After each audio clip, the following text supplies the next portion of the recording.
நாளைக்கு தான் அந்த எக்ஸாம், நானே கொண்டு போய் விட்டுறேன் அப்படின்னு சொல்கிறாங்க. அப்படியே சீன் கட் பண்ணிவிட்டு அடுத்த நாள் ஆகுது. நம்ம ஹீரோவை கொண்டு வந்து இங்கே விட்டுட்டு அவங்க அப்படியே கிளம்பிடுறாங்க. ஸோ இவனும் பார்த்தீங்கன்னா அந்த எக்ஸாம் ஹாலுக்குள்ளே வரான். ஸோ ஏகப்பட்ட ஸ்டூடெண்ட்ஸ் வந்திருக்காங்க. ஸோ சின்ன குழந்தைங்களுக்கான எக்ஸாம் தான் இது. அதுவும் ரொம்ப ரொம்ப கஷ்டமாக கேட்பாங்க போல். அது போக இந்த ஹாலுக்கு ஒரு மேடம் வராங்க. இவங்களுடைய பேர் நம்பர் 2.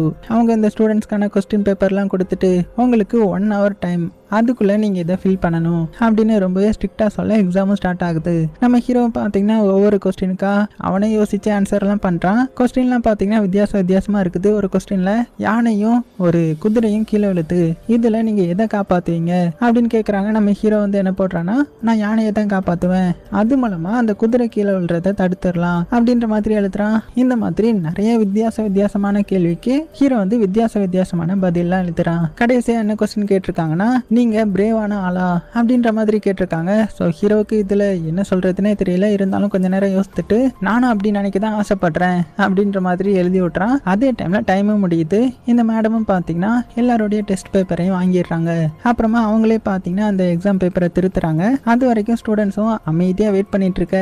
எல்லாம் திருத்தி முடிச்சதுக்கு அப்புறம் அவங்க என்ன சொல்றாங்கன்னா, இந்த எக்ஸாம்ல செலக்ட் ஆனவங்க மட்டும் பக்கத்து பிளாக்குக்கு அடுத்த எக்ஸாமுக்கு போகணும், அதுவும் 1 மணிக்குள்ள போகணும். உங்களுக்கு தேவையான ஒரே ஒரு பென்சில், அதுக்கப்புறம் ஒரே ஒரு எரேசர் மட்டும் தான் கொண்டு போகணும் அப்படின்னு சொல்ல உடனே நம்ம ஹீரோ கை தூக்கி, அப்படின்னா ஷார்ப்னர் கொண்டு போக கூடாதா அப்படின்னு கேட்டதும், அதெல்லாம் நாங்களே ப்ரொவைட் பண்ணுவோன்ற மாதிரி இந்த மேடம் சொல்லிட்டு யாரெல்லாம் பாஸ் ஆயிருக்காங்கன்னு சொல்றாங்க.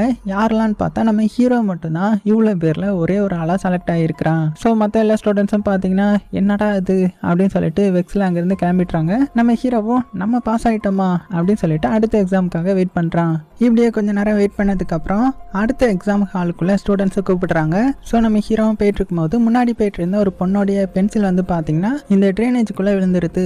அவ்வளோதான், இந்த பொண்ணுக்கு பதறுது. ஏன்னா ஒரு பென்சில் தானே கொண்டு வரணும்னு சொல்லியிருந்தாங்க. ஸோ ஒன்று தான் வச்சிருந்தா, இப்போ என்ன பண்ணுறது அப்படின்னு முழிச்சிட்டு இருக்கும்போது நம்ம ஹீரோ அந்த பொண்ணு பக்கத்தில் வரான். ஸோ ஏதாவது ஹெல்ப் பண்ணலாமான்னு பார்க்குறான். ஆனால் இவன்ட்டையும் ஒரு பென்சில் தானே இருக்குது. உடனே என்ன பண்ணுறான்னா அந்த பென்சிலை 2 உடைக்கிறான். உடைச்சிட்டு அந்த பொண்ணுக்கும் கொடுக்குறான். ஏன்னா உள்ளே வந்து ஷார்ப்னர் இருக்குன்ற மாதிரி அந்த மேடம் சொல்லியிருந்திருப்பாங்கல்ல, அந்த நம்பிக்கையில் எப்படி பண்ணுறான். ஸோ அந்த பொண்ணும் ரொம்பவே தேங்க்ஸ்பா, அது போக இதுக்கு நான் பதிலுக்கு ஹெல்ப் பண்ணி ஆகணும், உள்ள நான் ஆன்சர் எழுதினதை நான் கண்டிப்பாக நான் அவங்ககிட்ட சொல்கிறேன் சரியா அப்படின்னு சொல்ல ஹீரோ பார்த்தீங்கன்னா இல்லை அதெல்லாம் வேணான்ற மாதிரி சொல்லிடுறான். அதுக்கப்புறம் எல்லாரும் கிளாஸ் ரூம்க்குலாம் வந்துடுறாங்க. இங்கே மறுபடியும் அந்த நம்பர் 2 மேடம் இருக்கிறாங்க. அவங்க என்ன சொல்கிறாங்கன்னா, யாருமே பேசக்கூடாது, லைட்டாக பேசினாலுமே அவங்கள வெளியில் அனுப்பிடுவேன் அப்படின்னு சொல்ல ஒரு பொண்ணு பார்த்தீங்கன்னா அப்படியே லைட்டாக உருமுவா. உடனே என்ன பண்ண நீ அப்படின்னு கேட்டதும், இல்லைங்க த்ரோட்டை க்ளீன் பண்ணேன்ற மாதிரி சொல்ல, என்ன இப்போ பேசிட்ட, நீ டிஸ்குவாலிஃபை ஆகிட்ட, வெளியில் போயிரு அப்படின்னு சொல்ல அந்த பொண்ணு பார்த்தீங்கன்னா பயங்கர அப்செட் ஆகி அங்கேருந்து அப்படியே கிளம்பிடுறாங்க. ஸோ மற்ற எல்லா ஸ்டூடெண்ட்ஸும் மிரண்டு போகிறாங்க. உடனே நம்ம ஹீரோவும் சைக்கிளையே ஷார்ப்